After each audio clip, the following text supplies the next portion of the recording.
جتنے حضرات یہاں موجود ہیں بہت اچھی طرح جانتے ہیں، جس نے میٹرک بھی سائنس میں کیا ہوگا نا اسے یہ بات معلوم ہوگی کہ آسمان جس کو انگریزی میں سکائی کہتے ہیں، یہ سائنس کا لفظ نہیں ہے.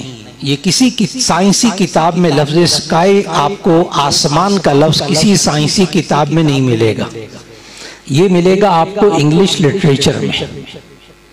یہ نہیں کہ سائنس آسمان کو نہیں مانتی، نہ سائنس پڑھنے والے سارے دہری ہوتے ہیں. بالکل غلط باتیں ہیں، بالکل غلط باتیں ہیں.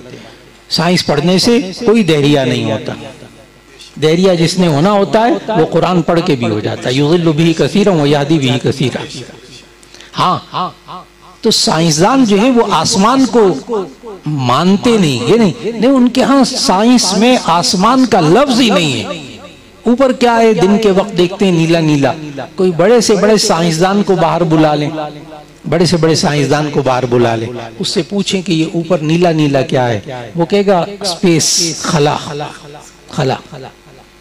یہ ذرات پہ روشنی ٹکراتی اس لیے ہمیں نیلا نیلا نظر آتا ہے. یہ بچے بھی جانتے ہیں.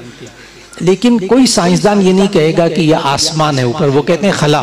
اور آگے کیا ہے؟ آگے خلا ہی خلا ہے. آگے فلاں نیپچون ہے، عطارد ہے، مشتری ہے، زحل ہے، سیارے ہیں، مریخ ہے، فلاں ہیں. اور آگے کیا ہے؟ وہ لاکھوں کروڑوں میل دور فلاں سیارہ ہے، فلاں سیارہ ہے. بڑے سے بڑے سائنسدان کو باہر بلا لیں، بڑے سے بڑے باہر کے سائنسدان کو بلا کر یہاں بٹھا لیں، اس سے پوچھیں آگے کیا ہے، اس کے بعد کیا ہے. وہ کہے گا خلا، سپیس، خلا. ابھی تک سائنسدان خلا کی انتہا نہیں بتا سکے. بہت اچھی طرح یاد رکھیے. سائنس کا ایک چھوٹا سا طالب علم ہوں. سائنس نے آج تک ہمیں اس خلا کی انتہا نہیں بتائی،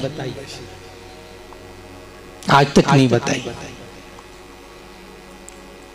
ایک دفعہ بات ہو رہی تھی اسی موضوع پر، تو میں بار بار اب تو ذرا مختصر وقت ہے تو ذرا مختصر رکھ رہا ہوں. تو میں نے کہا کہ آگے کیا ہے؟ آگے خلا ہے. پھر کہا آگے کیا ہے؟ آگے خلا ہے. اس کے آگے مریخ کے آگے کیا؟ آگے خلا ہے.